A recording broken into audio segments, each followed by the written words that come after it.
Derecho Penal 2. Continuamos entonces con este grupo de delitos que tienen que ver con aquellos cometidos contra la seguridad de particulares y libertad de particulares. Habíamos comenzado a hablar aquí del delito de violación de domicilio, o como también se le conoce como violación de morada. Está legislado esto penalmente en el artículo 144.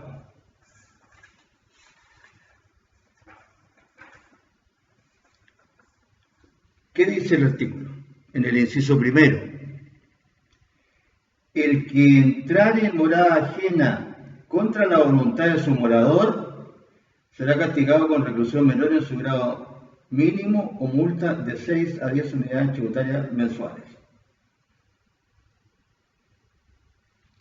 En el artículo siguiente se habla de algunos casos en los que entrar en morada ajena contra la voluntad del morador, o estando el morador, o cuando la voluntad del morador en contra de que se ingrese a su morada no es clara, no constituye delito. Bien, vamos a ver que también hay casos agravantes de este delito de violación de morada cuando se entra con violencia o intimidación.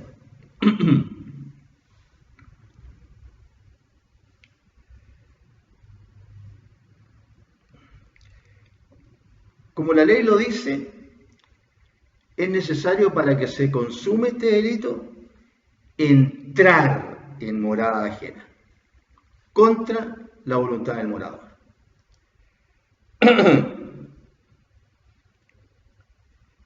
Entonces, la pregunta que vamos a tener que hacernos es si el concepto de domicilio o morada es lo mismo, porque la ley protege no solamente al que tiene el derecho real de dominio, sino que protege de una manera mucho más amplia a todo aquel que se considera morador, bajo diversas circunstancias. Puede ser un morador accidental, puede ser un morador transitorio, un morador eventual, etc. Ahí vamos a ir viendo esta idea de morada que es más amplia que la de domicilio.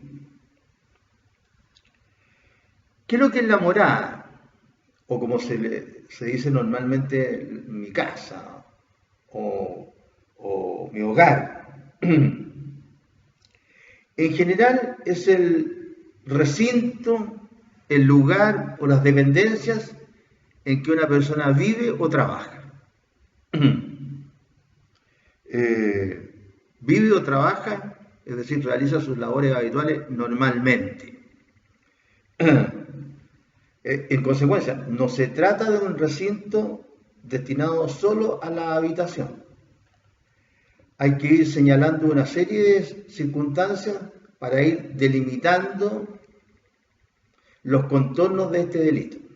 Entonces, el primero es establecer no solo qué personas, sino que a qué lugares también protege. Entonces ya no hablamos solo del hogar, sino que también hablamos del lugar donde una persona ejerce habitualmente sus labores, el lugar donde se gana la vida, por decirlo de otra manera, y también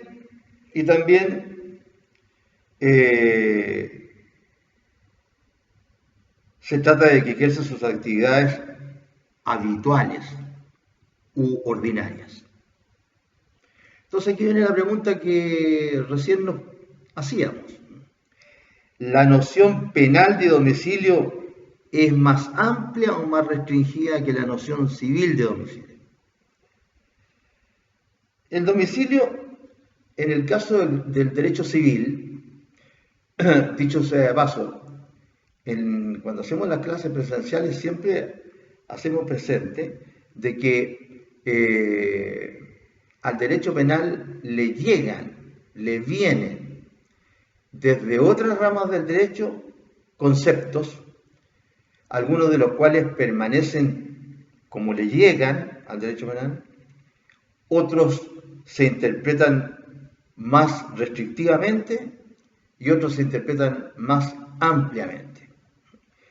Este es un concepto que nos llega a nosotros desde el derecho civil, porque no está definido en el Código Penal, y que nosotros tenemos que interpretar. Y entonces acá la interpretación vamos a ver que resulta ser mucho más amplia que el concepto de domicilio del Código Civil. En esta rama privada del derecho, el concepto de domicilio aparece definido en el artículo 59 del Código Civil, porque el ánimo real o presuntivo de permanecer en un lugar determinado no es una cuestión que le interese al derecho penal. Es decir, los dos elementos que conforman el domicilio en el caso del derecho civil, que es un elemento material, el lugar, ¿no es cierto?, la residencia o el lugar donde ejerce su función habitualmente, pero con un componente subjetivo, que es el ánimo de permanecer ahí. Bien, acá este componente subjetivo para los efectos del derecho penal no tiene importancia. La noción penal es más amplia por cuanto el elemento subjetivo, que es el ánimo real o presuntivo de permanecer en el lugar de residencia, es absolutamente indiferente para el derecho penal. ¿Por qué? Porque en el derecho penal este concepto de domicilio, que más bien se entiende como morada, abarca situaciones que, como dije recién, de permanencia accidental, eventual o transitoria de una persona. Por ejemplo, el cuarto que una persona ocupa en un hotel, en una residencial, en una hostal, o en un tren, o en un buque, etc. En la cabina de un camión, etc. Han habido casos en los que, por ejemplo, se ha celebrado una convención de determinadas empresas. Y normalmente para realizar esas convenciones se utilizan hoteles, porque esas convenciones requieren de ciertas conferencias, ciertas exhibiciones de imágenes, discursos, etc. Entonces se ocupa un lugar del hotel para realizar esas actuaciones, y por otro lado, la gente, los que componen cada uno de los empleados de esas instituciones que comparecen a la convención, se hospedan en el hotel, porque normalmente duran más de un día. Bien. ¿Para qué decir, no es cierto?, que esta permanencia también transitoria ocurre en todos estos barcos de lujo que hay ahora con tanta gente, que otorgan una permanencia transitoria a las personas, permanencia que a veces es más larga y otras veces es más corta, dependiendo del tour que tome la persona. Entonces acá nos encontramos con que han ocurrido casos en los que se han cometido otros delitos, pero para poder cometer ese delito se ha tenido que violar el domicilio. Y ya no se trata solamente de la violación del domicilio tradicional, el lugar donde habitualmente una persona tiene su hogar o ejerce su trabajo, sino que ahora estamos hablando de personas que transitoriamente permanecen en esos lugares. Y por ejemplo, en algunos casos se ha intentado, ¿no es cierto?, o se ha cometido el delito de violación en contra de una mujer. Y para ello ha logrado introducirse contra la voluntad del morador o moradora una persona que iba a la convención también y ha terminado cometiendo un delito de violación después de haber ingerido alcohol normalmente, etc. Entonces, se ha sancionado por un concurso de delito, por un concurso material de delito, porque primero se habría cometido el delito de violación de morada y después se habría cometido la violación de una persona. Entonces, vemos que esta idea es mucho más amplia que la idea del derecho civil.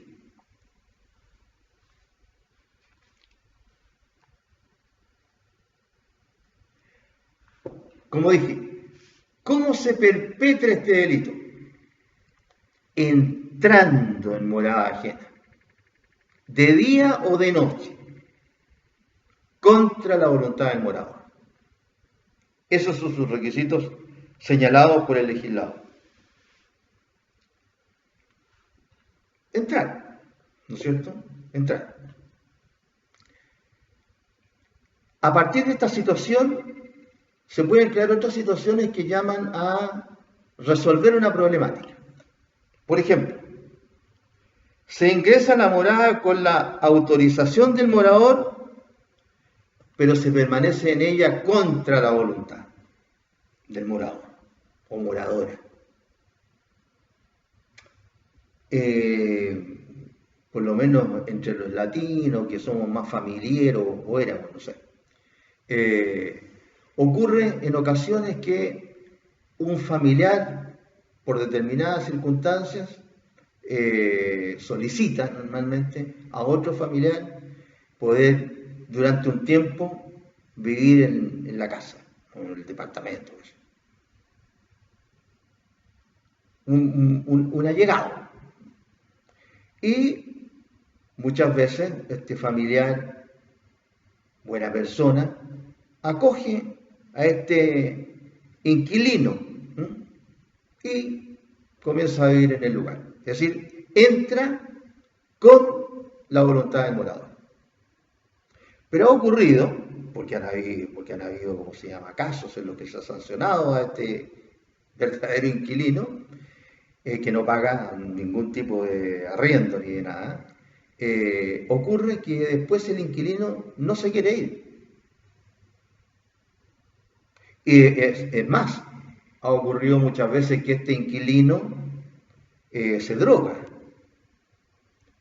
Y muchas veces la gente, para consumir drogas, tiene que vender cosas porque no tiene dinero. Y normalmente lo que se venden son cosas que hay en las casas, en los hogares. Cosas que tienen un valor relativo, es decir, son de fácil, ¿cómo se llama?, venta.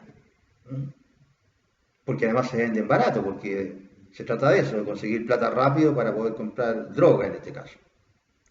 Y han habido casos en los cuales se ha admitido una persona, un familiar de alguno de los que viven en el lugar, y esta persona incluso ha terminado hurtando especies de la casa, además de no dejar la propiedad a petición del morador. Es decir, ya el morador le ha manifestado su voluntad en contra, le ha dicho, váyase por favor.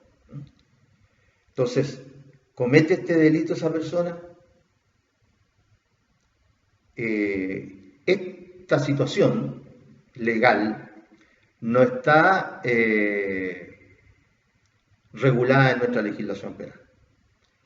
En consecuencia, en virtud del principio de legalidad, en sentido estricto de la determinación de los tipos penales, ¿no es cierto?, los límites de los tipos penales y sus penas, esta persona no cometería delito.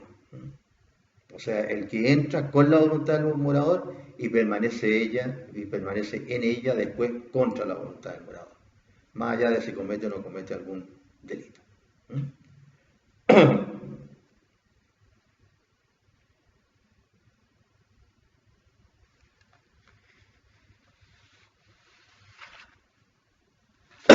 Es una conducta típica, entonces, atípica, y se dice que la jurisprudencia, como en muchas cuestiones de nuestra jurisprudencia, ha sido vacilante. Se ha fallado en varios sentidos.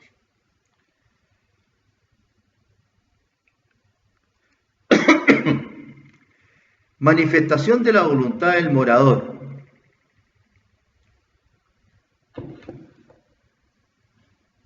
Cuando hablamos de un morador estamos hablando, ¿no es cierto?, de una persona que está ocupando un inmueble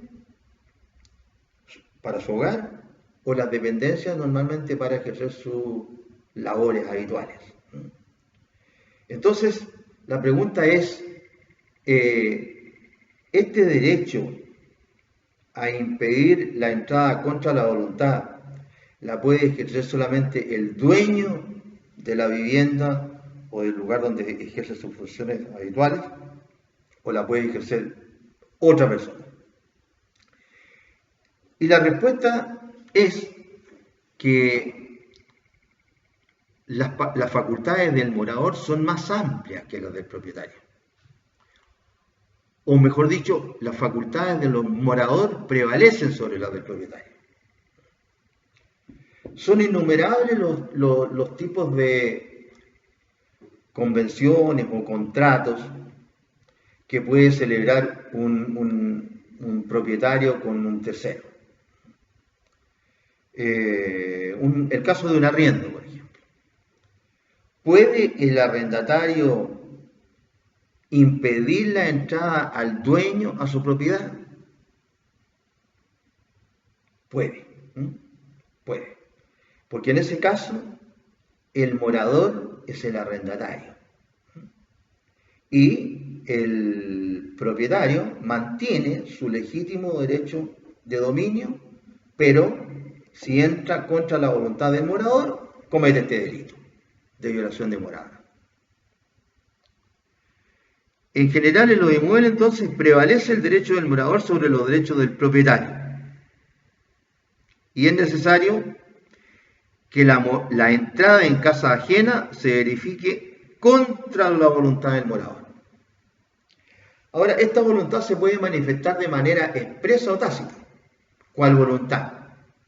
La voluntad de si uno accede a que alguien entre a su casa, o si por el contrario mi voluntad es impedir la entrada a mi casa o al lugar en que ejerzo mis labores habituales.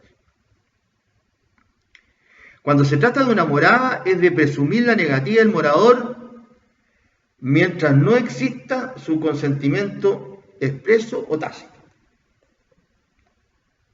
Es decir, estando o no estando el morador en su morada, y sobre todo estando, aunque no tenga ningún tipo de aviso, si alguien entra contra su voluntad, entonces estaría cometiendo este delito.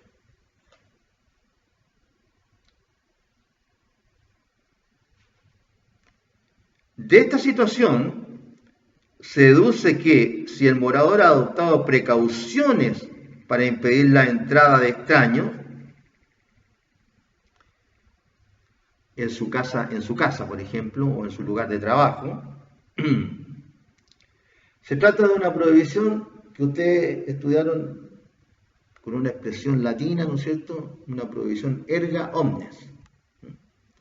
Es decir, el morador ha adoptado precauciones para impedir la entrada a su casa. ¿Cómo cuáles? Tiene perros, ¿no es cierto? O perro nomás, un perro, de ciertas características que le demuestran a todo el mundo que el perro está para cuidar. Que el perro está para cuidar. Y eso le está diciendo a cualquiera, yo no quiero que entre a mi casa, a mi hogar, o al lugar donde estoy trabajando. Aviso de alarmas, aviso de prohibición de entrada, aviso de cercos eléctricos.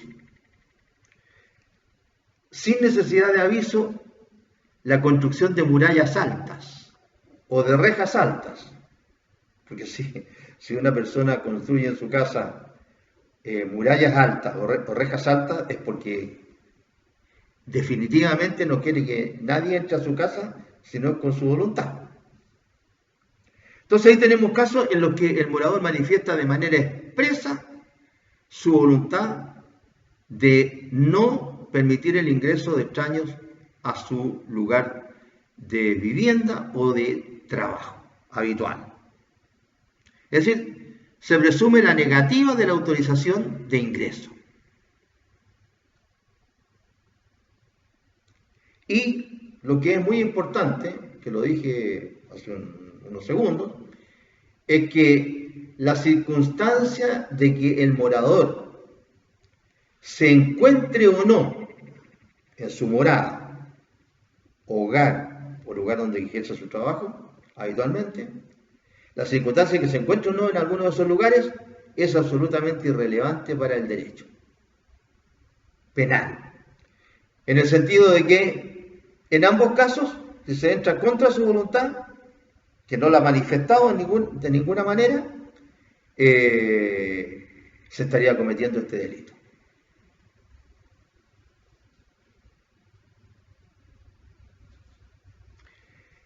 Y también existe la presunción contraria. Hay lugares en los que, sin que tenga que decir el morador o aquel que ejerce sus funciones ordinarias en un lugar determinado, que acepta que estén entrando a ese lugar, se entiende que sí está autorizado todo el mundo a entrar a ese lugar. Ya nos vamos a referir entonces a esta situación como casos en que desaparece la ilicitud, al entrar en morada ajena contra la voluntad del morado.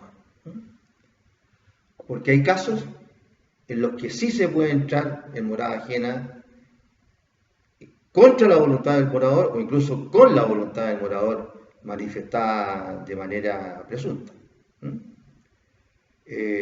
Porque así lo dice la ley. O sea, la ley está autorizando.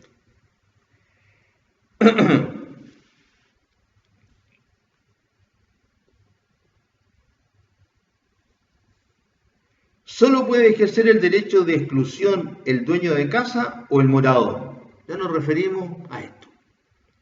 El artículo 144 se tipifica este delito señalando que el ingreso deberá ser contra la voluntad del habitante de la morada.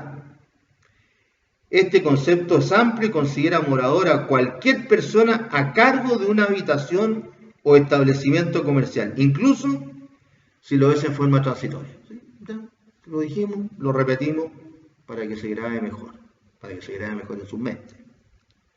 Es decir, cualquier persona a cargo de una habitación o establecimiento comercial es considerada, cualquier persona a cargo de una habitación o establecimiento comercial en que ejerce habitualmente sus funciones. Ese es un morador y tiene todo el derecho, incluso igual que el del propietario del lugar.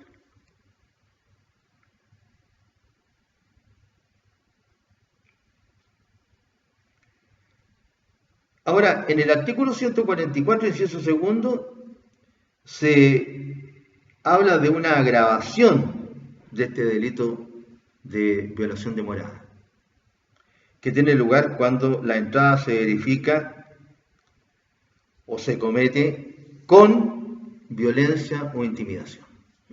Lo dice el inciso segundo. Si el hecho se ejecutare con violencia o intimidación, el tribunal podrá aplicar la reclusión menor hasta en su grado medio y elevar la multa hasta 15 sueldos vitales. Es decir, de su grado mínimo se alza la pena para empezar en su grado, dejarla en su grado medio. Y en ambos casos, o multa esta pena alternativa. ¿Cuáles son los casos en los que la ilicitud desaparece?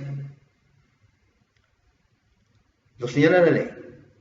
Casos en los que, entrándose contra la voluntad del morador o incluso con su voluntad, no se comete el delito de violación de morada. Lo dice el artículo siguiente, el 145.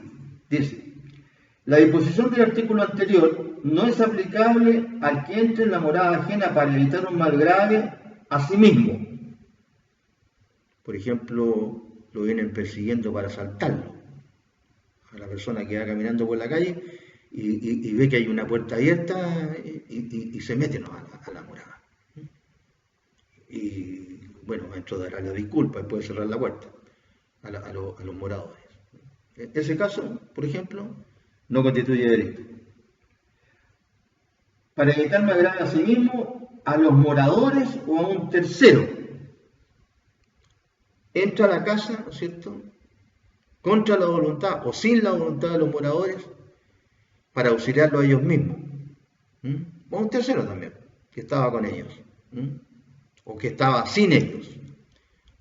Caso más típico, el caso de una catástrofe.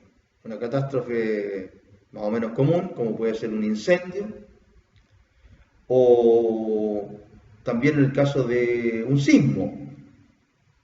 ¿Para qué decir si se trata de lugares que están cerca del mar? También puede ocurrir con un tsunami, ¿cierto? Entrar para salvar a la gente. Normalmente después, ¿cómo se llama?, de que ocurre alguna catástrofe, las viviendas quedan en condiciones bastante deplorables, algunas que quedan a punto de caerse, por ejemplo. Entonces, hay particulares, ya no estamos, ni siquiera estamos hablando de los equipos de emergencia, que son de organismos del gobierno, sino que los particulares también solidarizan para intentar salvar normalmente vidas, arriesgando sus propias vidas muchas veces. Así que ahí nos encontramos con esta otra situación, en que desaparece la ilicitud de la conducta. Ni tampoco al que lo hace para prestar algún auxilio a la humanidad o a la justicia. Bueno, más o menos parecido. Para prestar algún auxilio a la humanidad o a la justicia. Por ejemplo, entrar contra la voluntad del morador o sin que ellos sepan, ¿no es cierto?, o sin que ellos sepan, para defenderlo, por ejemplo, de un delito. Más allá de que puedan haber otras circunstancias que no lo hacen responsable penalmente. Pero acá hay una disposición clara, ¿no es cierto? Se trata de auxiliar por razones de humanidad o de justicia. Pero hay una norma en el inciso segundo de este artículo que es más, o mejor dicho, es de aplicación más común, cuando dice, tampoco tiene aplicación respecto de los cafés, tabernas, posadas y demás casas públicas, mientras estuvieran abiertos y no se usare de violencia inmotivada. O sea, aquí es la presunción contraria. Ya no solamente es una presunción, sino que es una presunción contraria, que es entrar en cualquiera de estos lugares que se enumeran allí, en lo que aparecen conceptos que vienen de la época del Código 1875, cuando se habla de posadas, tabernas, que ahora ya casi no existen. No sé, en lugares rurales a lo mejor. Siempre que estuvieran abiertos y no se usare de violencia inmotivada. Tiene que estar abierto y no usarse de violencia inmotivada.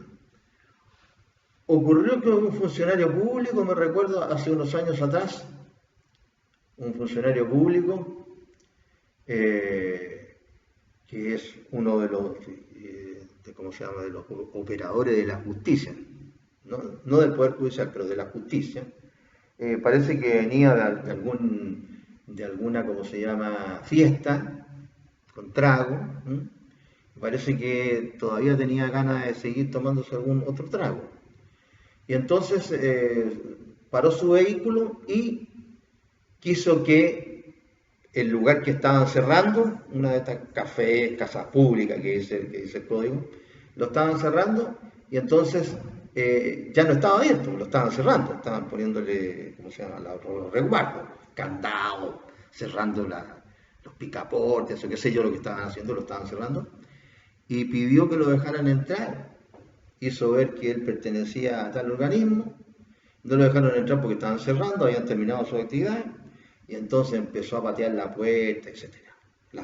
Vamos, el portón. No me recuerdo bien en qué terminó, pero ese hecho constituyó en su momento, parece, violación de morada, porque hicieron la denuncia, etc. Pero no sé en realidad, esa fue la noticia, era un poco jocosa la noticia además. No sé qué habrá terminado, si hubo sentencia o no, no sé. Sentencia condenatoria.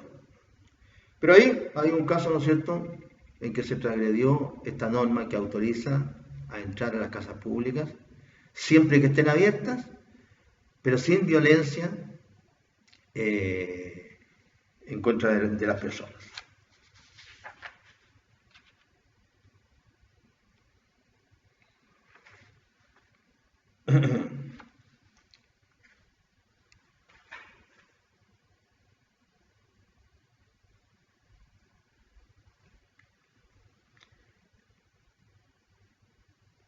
Esas son las justificantes especiales entonces que hay en el artículo 145, inciso primero, 145, inciso segundo. A propósito del 145, inciso segundo, cuando habla de casas públicas, ¿eh?, hay que aclarar acá, para no pensar lo que no quiso decir el legislador, que cuando se habla de casas públicas no se habla, ¿cómo se llama?, de casas de prostitución, que existían antes, porque parece que ya ahora o no existen, o están muy camufladas, están cerradas de partida. Antes existían casas, ¿cómo se llama?, en que se ejercía la prostitución, que estaban abiertas, sobre todo en horario nocturno, y estaban abiertas. No se refiere a ese tipo de casas el legislador. Se está refiriendo simplemente a casas, ¿no es cierto?, en las que normalmente se ejerce alguna actividad. Casas públicas, decimos aquí en los apuntes, todo establecimiento industrial o comercial. Y dice, no comprende a los prostíbulos. Una aclaración para que no se dé a entender mal esto. Pero también hay otros casos en que se puede entrar en morada ajena contra la voluntad del morador. ¿Quién puede entrar en morada ajena contra la voluntad del morador? Ahora estamos totalmente de actualidad. El director general de salud o el funcionario que él designe. Claro, el director general de salud, como este es un país centralizado, por las razones que sean, el director general de salud está en Santiago. Después en cada región habrá un director regional de salud. Y también hay un CEREMI, etc. Hay autoridades de salud. Y a su vez estas autoridades de salud designan a los que operan en el campo, en el campo mismo, en el lugar mismo. Uno ve cómo ciertos funcionarios de salud de otras ramas hacen su labor en la época de verano, cuando hace mucho calor y entonces existe la posibilidad de que algún tipo de alimento se eche a perder y entonces cause gravísimas intoxicaciones a las personas.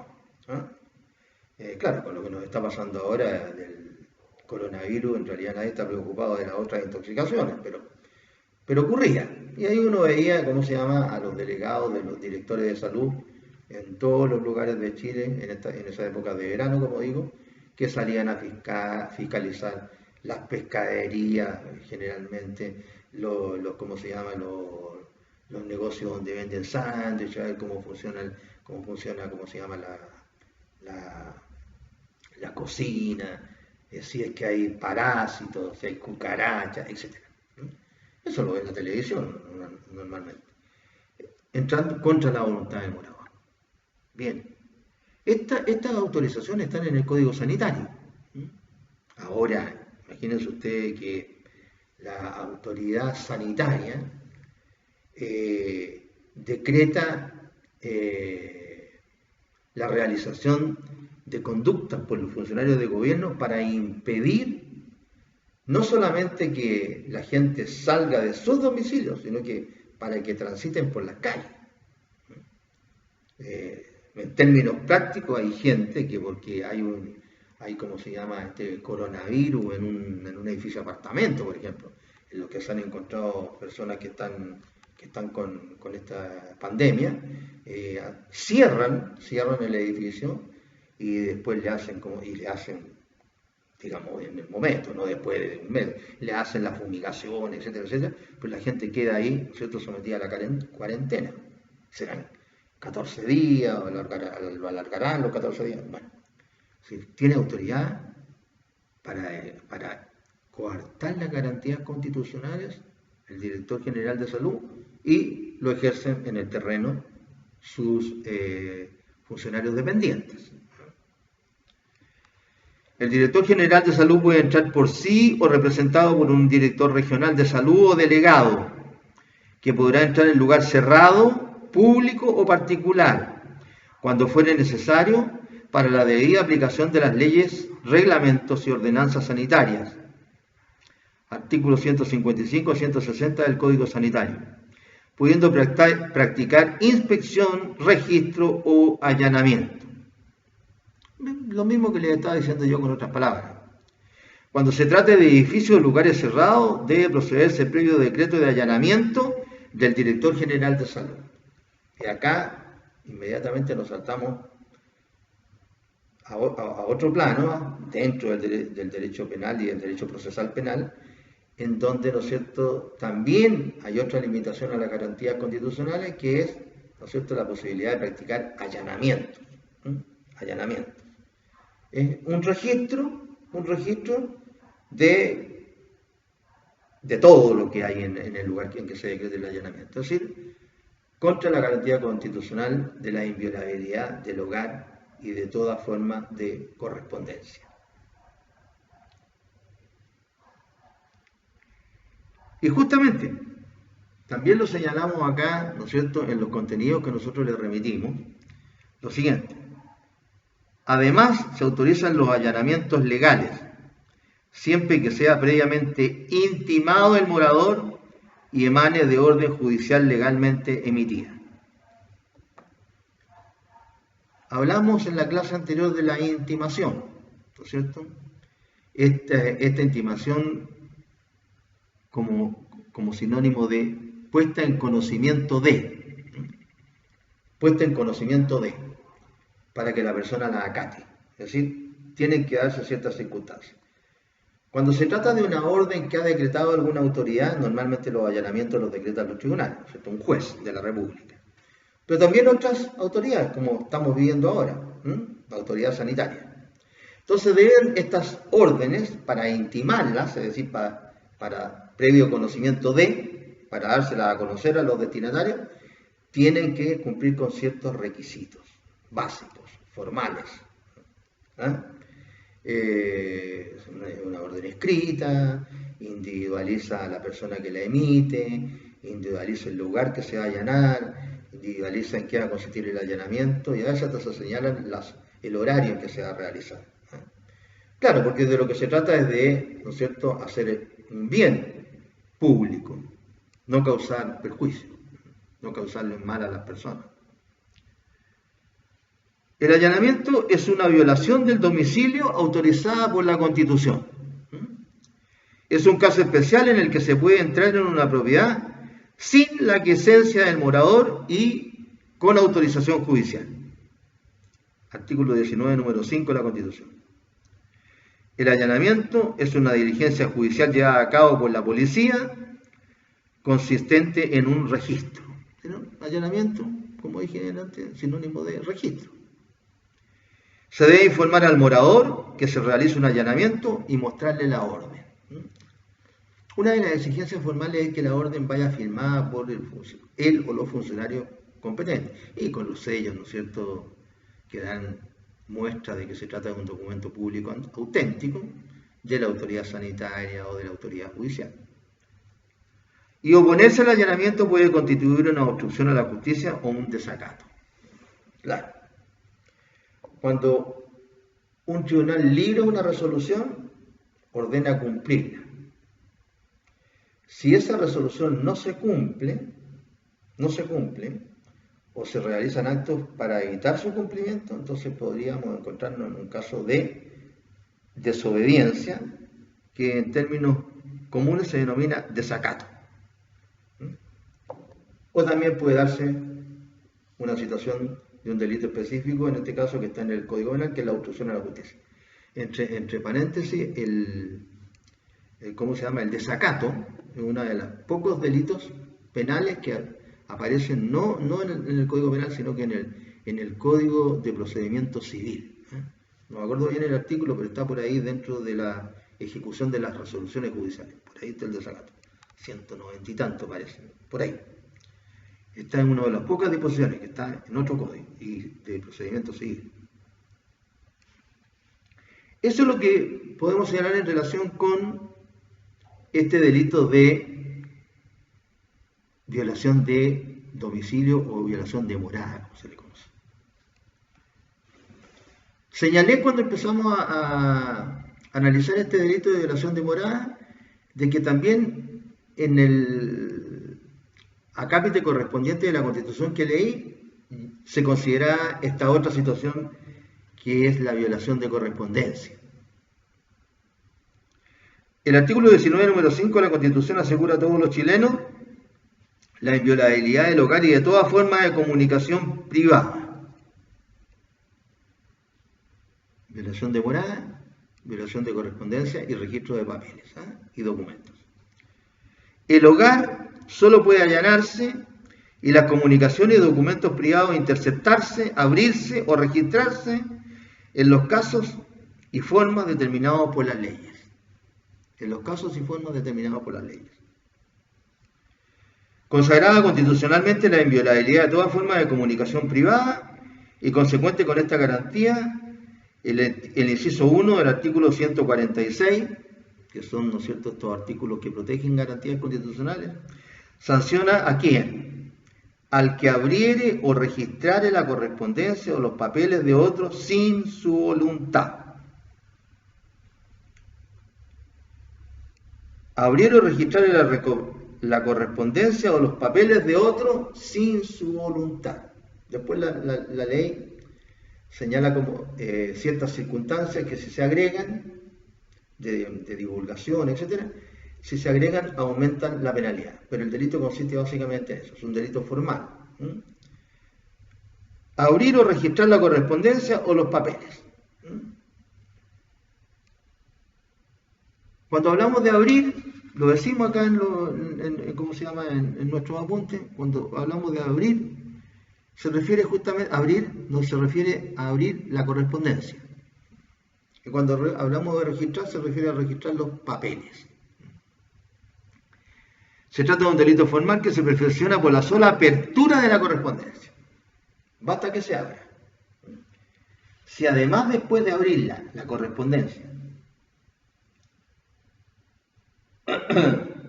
se divulga o se aprovecha de los secretos que ellos contienen, se aumenta la pena. Pero basta con abrir la correspondencia o registrar los papeles. Cualquiera de las dos. Abrir la correspondencia o registrar los papeles. O las dos situaciones. La ley no exige que la gente se imponga el contenido, ni menos aún que se aproveche de él. La mera apertura de la correspondencia o el mero registro de los papeles consuma el delito. Delito formal, ¿cierto? ¿Cuáles son los delitos formales? Aquellos en que la ley no exige la producción de un resultado.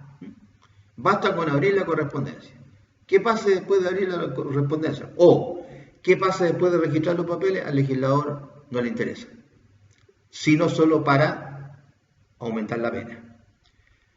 El delito está consumado cuando se abre la correspondencia o se registran los papeles.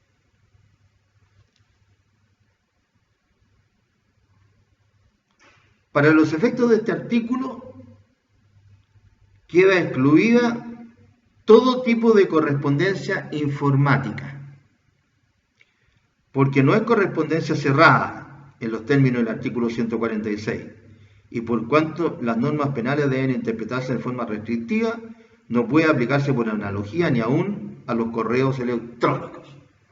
Ni aún a los correos electrónicos. Bien, nosotros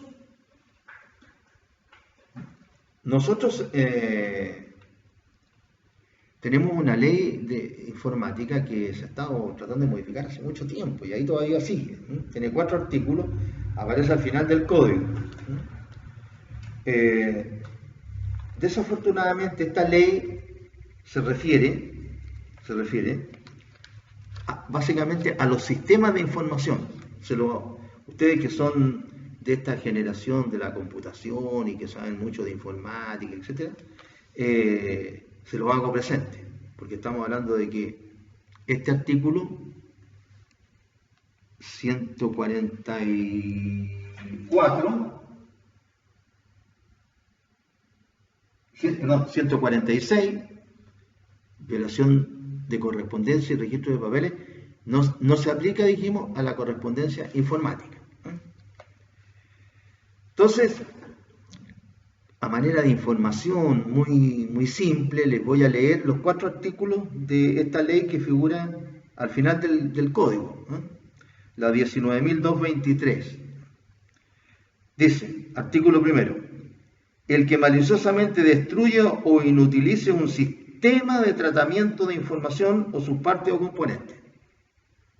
Sistema de tratamiento de información o sus partes o componentes. O impida, obstaculice o modifique su funcionamiento. Sufrirá la pena de presidio menor en su grado medio a máximo. Es decir, se está refiriendo al sistema de tratamiento de la información o sus partes o componentes. Si como consecuencia de estas conductas se afectaren los datos contenidos en el sistema, se aplicará la pena señalada en el inciso anterior en su grado máximo. ¿Sí? Sistema de tratamiento de la información, sus partes y componentes.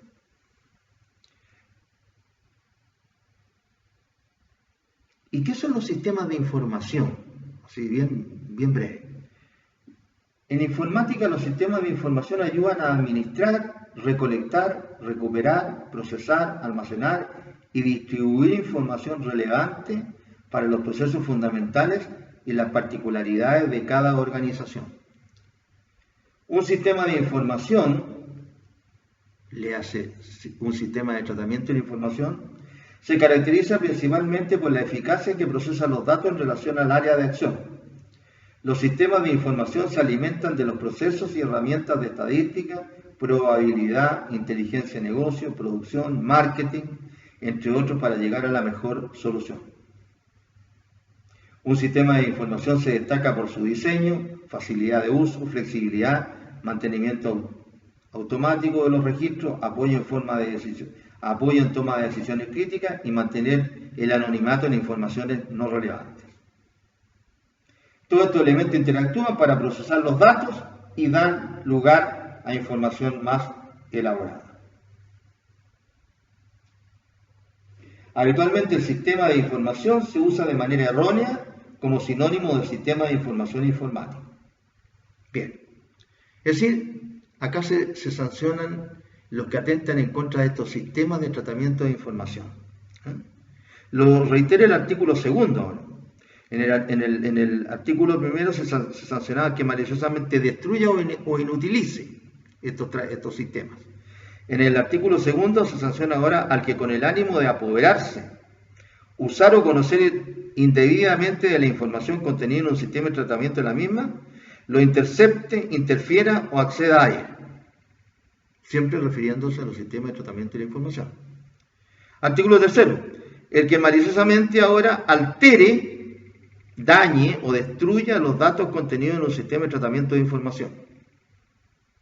Y por último, el artículo 4, el que maliciosamente revele o difunda los datos contenidos en un sistema de información y si quien incurre en estas conductas el responsable del sistema de información, la pena se aumentará en un grado. Es decir, lo que yo quería solamente era señalarles de que se está refiriendo esto solamente a los sistemas de tratamiento de la información.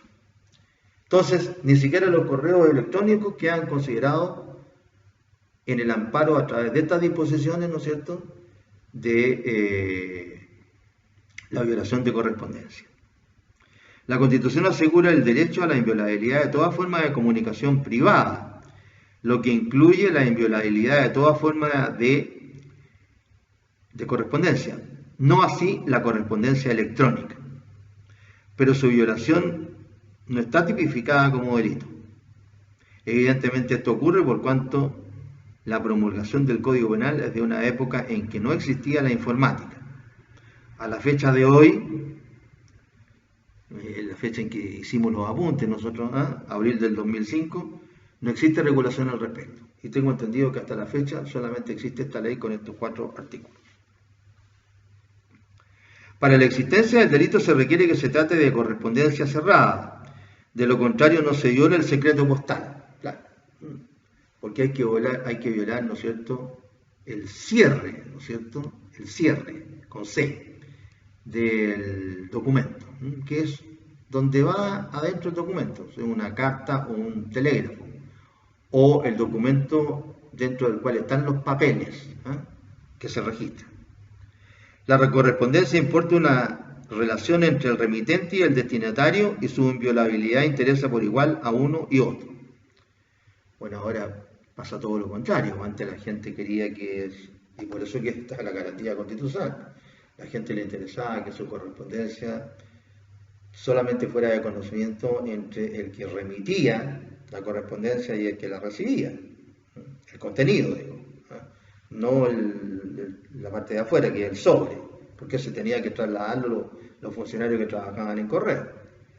Ahora es todo lo contrario, ahora la gente, no sé, por la moda, porque es buena onda, no sé, todas sus actividades personales, incluso algunos hasta íntimas, las colocan en la red. Así que, bueno, cada tiempo, ¿no es cierto?, cada tiempo en la historia, me estoy refiriendo, tiene sus características. Hay casos en que la ilicitud de estas acciones desaparece. Así se establece en los últimos incisos del artículo 146. ¿Cuándo desaparece también la ilicitud de esta violación de correspondencia o de estos registros de papeles y documentos? Cuando se realiza esta apertura o este registro, se realiza entre cónyuges, entre padres e hijos, entre guardadores y pupilos, antes de esto habría que tarjarlo porque hacíamos alusión al síndico respecto del fallido, pero ahora esa ley de quieras cambió por otra que tiene otro nombre y que consiste en ver cómo se pagan los acreedores. Y entre el juez y el procesado o imputado. El juez también puede interiorizarse, ¿no es cierto?, de la correspondencia de un procesado o condenado o de registrar sus papeles o documentos. Parte de la investigación es el registro de los papeles y los documentos. Bien.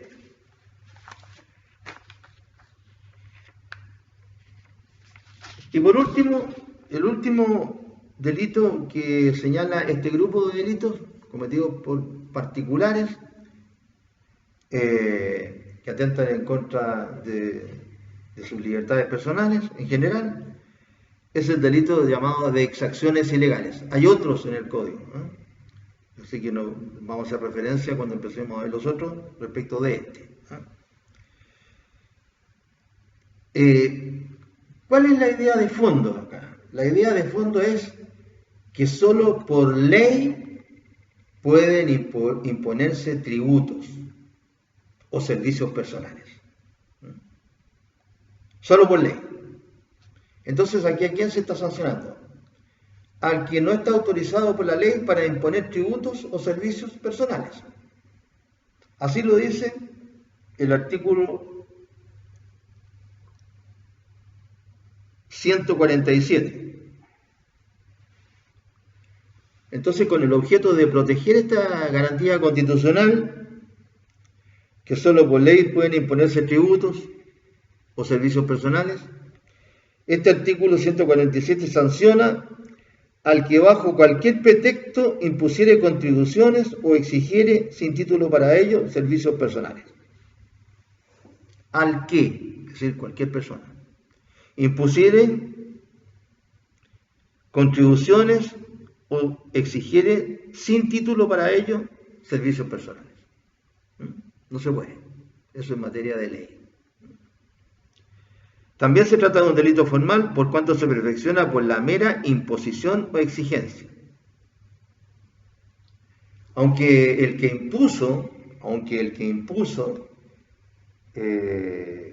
la contribución o la exigencia de servicios personales no haya logrado ningún propósito ulterior. Basta con imponerlos. Contribuciones o servicios personales, sin título para ello, basta imponerlos.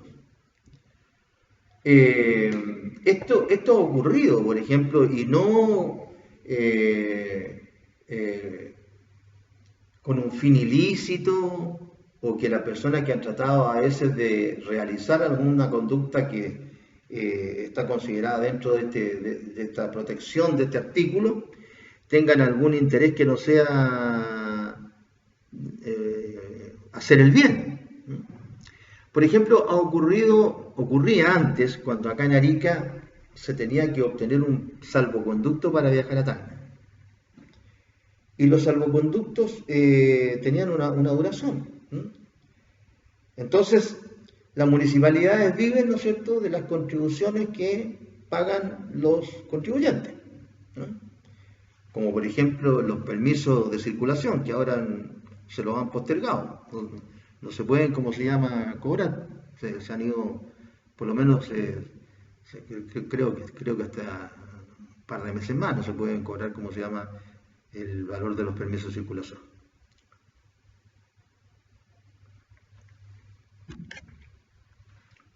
Entonces, hace años atrás me acuerdo que a un alcalde, no me acuerdo el nombre, como es lógico, tantos alcaldes, se le ocurrió que Arica podía cobrar un impuesto, no sé si en derecho tributario específicamente se llaman contribuciones, tasas, impuestos, etc. No sé exactamente, pero pretendía cobrar una contribución para el Estado de Chile, pero específicamente la Municipalidad de Arica, que era la que otorgaba estos salvoconductos. Y que era una muy buena idea, era una muy buena idea, porque es poco valor, y se utiliza bastante. De hecho, me parece que en el Perú hicieron eso dentro de Perú. Y no se logró, porque en su momento, ¿no es cierto?, se dijo que atentaba en contra de la Constitución y podía ser sancionado en la autoridad en virtud de este artículo, a pesar de que este artículo se aplica a cualquier persona, y no al funcionario público en particular. Bien, eso es lo que podemos decir en relación con ese grupo de delitos, que son los contenidos en el párrafo tercero del título tercero. Ahora vamos a empezar a hablar de los delitos que están contenidos en el párrafo cuarto del título tercero. Los apuntes, como son del 2005, hay que cambiarle algunas cuestiones que se han cambiado en el Código Penal actual. Por ejemplo, en los apuntes, este párrafo cuarto tiene el título que tenía a la época que lo hicimos, los apuntes. Agravio inferido por funcionarios públicos a los derechos garantidos por la Constitución. Ahora, este párrafo cuarto se denomina de la tortura, otros tratos crueles, inhumanos o degradantes, y de otros agravios inferidos por funcionarios públicos a los derechos garantidos por la Constitución. Entonces, para que ustedes lo corrijan, si es que lo imprimen, para que lo corrijan.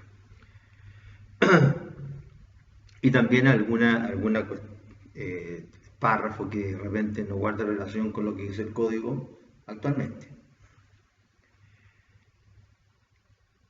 En este párrafo se incluyen 3 tipos de delitos, algunos de ellos sancionados en el párrafo anterior cuando son cometidos ahora por particulares.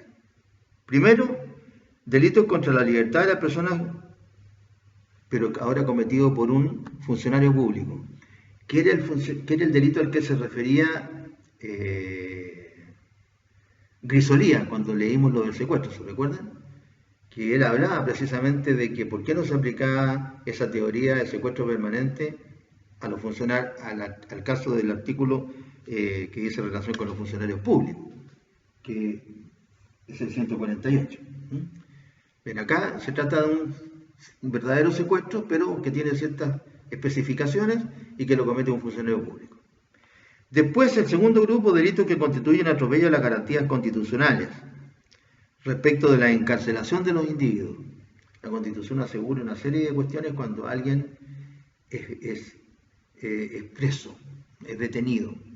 Tienen que cumplirse ciertas formalidades de tiempo, etc.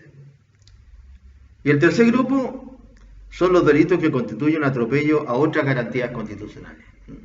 Incluso vamos a ver las prerrogativas, si alguien infringe las prerrogativas de los parlamentarios en lo relativo a la formación de causa que tiene que haber respecto a los parlamentarios. Bien,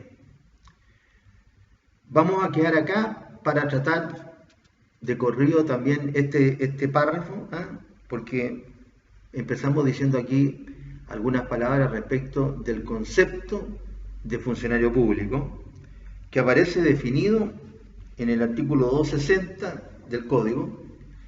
Se lo voy a leer para que ustedes desde ya tengan una idea del concepto de funcionario público, porque cosa curiosa, en el Estatuto Administrativo no aparece definido el funcionario público, solamente se señalan cuáles son las exigencias para poder ingresar a la administración pública, la escala, etc. Pero no se señala un concepto de funcionario público. El artículo 260 sí que lo hace, que está en otro título, que es el título quinto, delitos cometidos por funcionarios públicos en el ejercicio de sus funciones. Lo vamos a leer de nuevo en su momento. Pero en este artículo se dice: se reputa empleado público a todo el que desempeñe un cargo o función pública, sea en la administración central o en instituciones o empresas semifiscales, municipales, autónomas o organismos creados por el Estado o dependientes de él, aunque no sean del nombramiento del jefe de la República ni reciban sueldo del Estado. No obstará esta calificación el que el cargo sea de elección popular. Se agregó esta última parte porque hubo, como se llama, ciertas ocasiones en que se alegó de que los parlamentarios no eran susceptibles de ser imputados por algún tipo de delitos porque ellos no eran funcionarios públicos. Como pertenecían a un poder independiente del Estado, el poder legislativo, decían que no eran funcionarios públicos. Bueno, una teoría que no calzaba, pero bueno, empezaron las sentencias a decir que sí lo eran en relación con este artículo 260. ¿Qué es lo que interesa entonces? Que el funcionario realice un cargo o función pública, es decir, que él actúe en una relación de dependencia, no del pago, sino que de dependencia del Estado. Es un servidor público, realiza una función pública. Bien, hasta la próxima clase.